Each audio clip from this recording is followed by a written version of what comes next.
Assalamualaikum warahmatullahi wabarakatuh. Selamat pagi semuanya.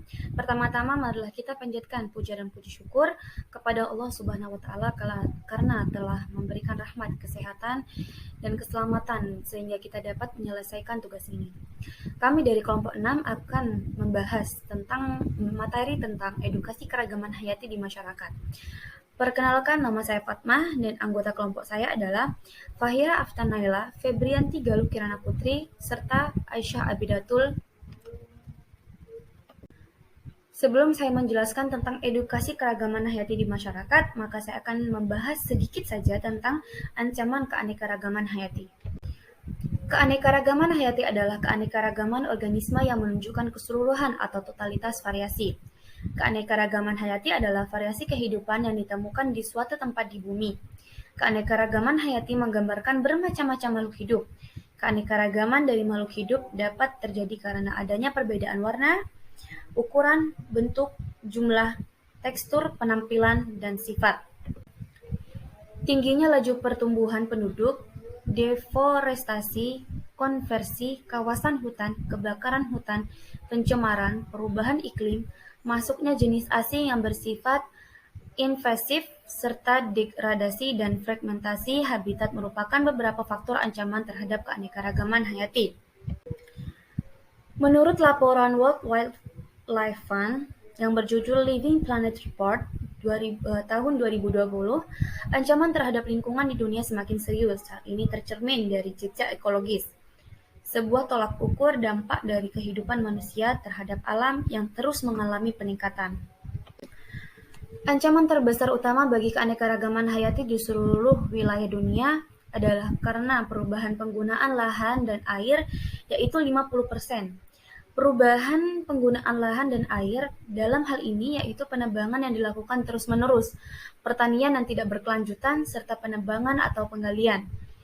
Ancaman terbesar kedua adalah eksploitasi berlebihan pada spesies, yaitu 24%, yakni ketika manusia sengaja membunuh spesies atau satwa tertentu untuk diperdagangkan atau penangkapan besar-besaran. Selanjutnya akan dibahas oleh teman saya. Ancaman keanekaragaman hayati. Ancaman yang ketiga, invasi oleh spesies atau satwa dan menyebarkan penyakit 13%.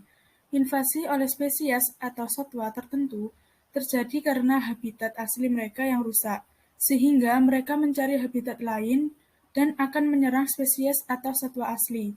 Spesies atau satwa yang melakukan invasi juga bisa menyebarkan penyakit baru yang sebelumnya tidak ada di lingkungan. Ancaman yang keempat dan kelima adalah polusi 7% dan perubahan iklim 6%. Polusi dapat mempengaruhi ketersediaan makanan dan reproduksi bagi spesies atau satwa. Perubahan iklim juga dapat mengacaukan sinyal spesies atau satwa untuk bermigrasi dan reproduksi. Ancaman keanekaragaman hayati.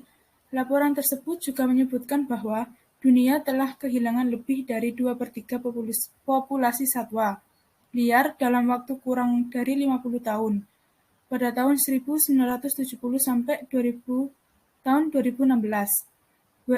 WWF memperingatkan bahwa manusia merusak alam pada tingkat yang tidak pernah terjadi sebelumnya. Mengedukasi masyarakat lokal. Sebagai negara yang dinobatkan sebagai kawasan mega biodiversitas, Indonesia memiliki peluang dan tantangan untuk memberikan pendidikan biodiversitas sebagai salah satu upaya konservasi dan perlindungan terhadap kekayaan hayati Indonesia. Dalam materi biologi, misalnya materi keanekaragaman hayati, menjadi upaya penting untuk memperkenalkan biodiversitas Indonesia dan konservasinya. Pendidikan biodiversitas di jenjang formal sangat terikat dengan standar proses yang tertera dalam kurikulum.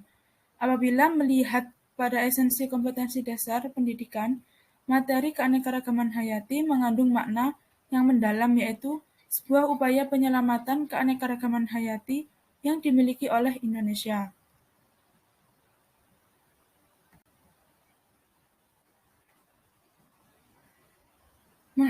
Mengedukasi masyarakat lokal. Biodiversitas adalah semua kehidupan di atas bumi, tumbuhan, hewan, jamur, dan mikroorganisme, serta berbagai materi genetik yang dikandungnya dan keanekaragaman sistem ekologi di mana mereka hidup, termasuk di dalamnya kelimpahan dan keanekaragaman genetik relatif dari organisme-organisme yang berasal dari semua habitat, baik yang ada di darat, laut, maupun sistem-sistem perairan lainnya. Biodiversitas memiliki beragam manfaat berkaitan dengan faktor hak hidup, faktor etika, dan agama, serta faktor estetika bagi manusia. Nilai jasa biodiversitas adalah sebagai pelindung keseimbangan siklus hidrologi dan tata air, penjaga kesuburan tanah, lingkungan laut, melalui pasokan unsur hara dari serasa hutan, pencegahan erosi, abrasi, dan pengendalian iklim mikro. Manfaat biodiversitas lainnya adalah nilai warisan yang berkaitan dengan keinginan menjaga kelestarian biodiversitas untuk generasi mendatang. Biodiversitas merupakan nilai pilihan dan menjadi penting di masa depan. Manfaat langsung biodiversitas adalah nilai konsumtif untuk pemenuhan kebutuhan sandang, pangan, dan papan. Nilai produknya berkaitan dengan perdagangan lokal, nasional, maupun internasional. Nah, dari perspektif budaya, konsep biodiversity tidak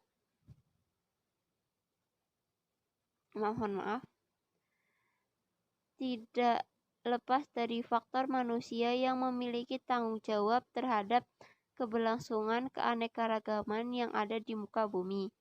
UNESCO dan UNEP pada KTT Dunia mengenai pembangunan berkelanjutan yang diadakan di Johannesburg tahun 2002 menyatakan bahwa pembangunan yang lestari memerlukan keanekaragaman budaya dan keanekaragaman hayati sebagai komponen yang sama penting dan utama. Maksud dari pernyataan tersebut adalah untuk melindungi keanekaragaman hayati sekaligus menghargai dan mengakui hak dan peran masyarakat lokal sebagai agenda utama yang menjaga dan membentuk keanekaragaman hayati. Masing-masing budaya lokal memperlihatkan ketergantungan pada alam untuk hidup. Ketergantungan ini secara otomatis menghasilkan perilaku penghargaan terhadap alam beserta segala isinya yang terwujud dalam berbagai bentuk tradisi, ritual, ataupun aturan-aturan adat sebagai produk budaya dari manusia yang tinggal di lingkungannya tersebut. Wujud daya yang muncul bersifat fisik maupun non-fisik, lateral maupun simbolisasi. Bentuk-bentuk fisik yang terlihat seperti persawahan, teras sering, dan adanya lokasi hutan penyangga seperti sawah, teras sering, Banau Filipina, dan juga di Bali. Indonesia, bentuk non-fisik dapat berupa manajemen pengaturan jenis tanaman dan siklus tanaman yang hingga organisasi adat yang mengelola lanskap alam tersebut seperti organisasi Subak di Bali.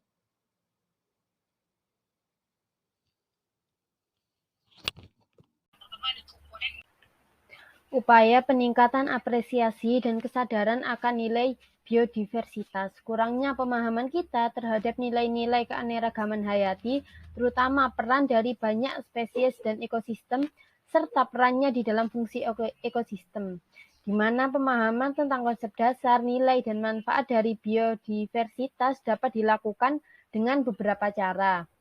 Yang pertama, melakukan kampanye penyadaran lingkungan. Masyarakat lokal perlu menyadari keunikan kehidupan liar di sekitar mereka dan ketergantungannya ke habitat alami. juga manfaat konservasi serta konsekuensinya jika tidak ada tindakan yang dilakukan. Hal ini dapat dicapai dengan berbagai cara, seperti memasukkan materi ke dalam kurikulum SMP dan SMU, mengundang pembicara dalam pertemuan di kota, dan membuat video serta publikasi bergambar. Yang kedua, meningkatkan partisipasi masyarakat dalam perencanaan dan pengelolaan konservasi. Penduduk lokal memiliki peluang yang sangat bagus untuk melakukan pengelolaan inisiatif konservasi yang akan berperan penting untuk memelihara keanekaragaman hayati laut di perairan sekitarnya. Masyarakat harus bekerja sama untuk mewujudkan tujuan dari konservasi terumbu karang dalam jangka panjang. Yang ketiga, mengadakan program-program di masyarakat untuk meningkatkan partisipasi dalam kegiatan konservasi. Partisipasi masyarakat dapat didorong melalui bantuan dana, melalui lembaga-lembaga pemerintahan, perusahaan, dan LSM. Berbagai kegiatan di masyarakat seperti bantuan pendidikan dan pelayanan kesehatan. Yang keempat, mengontrol dan mengurangi aktivitas ilegal yang berdampak negatif bagi ekosistem alam. Pengerusakan sumber daya alam tak terkendali dan penangkapan ikan secara ilegal merupakan masalah di seluruh Indonesia. Akibatnya diperlukan kepastian hukum khususnya di tingkat lokal yang mencakup semua aspek dari perusakan lingkungan dan perikanan. Mengadakan program pemantapan lingkungan jangka panjang. Masyarakat lokal perlu dilatih untuk memonitori terumbu karang secara berkala. Hal ini mungkin dapat dicapai melalui kerjasama pemerintah dengan LSM konservasi. Yang keenam, meningkatkan efektivitas pengelolaan daerah konservasi in situ dan ex situ. Yang ketujuh, melestarikan keanekaragaman hayati di kawasan agroekosistem dan di luar kawasan lindung. Dan yang terakhir, meningkatkan apresiasi pengetahuan tradisional dan pemberdayaan masyarakat. Sekian dari kelompok kami. Jika ada kurangnya, kami mohon maaf. Wassalamualaikum warahmatullahi wabarakatuh.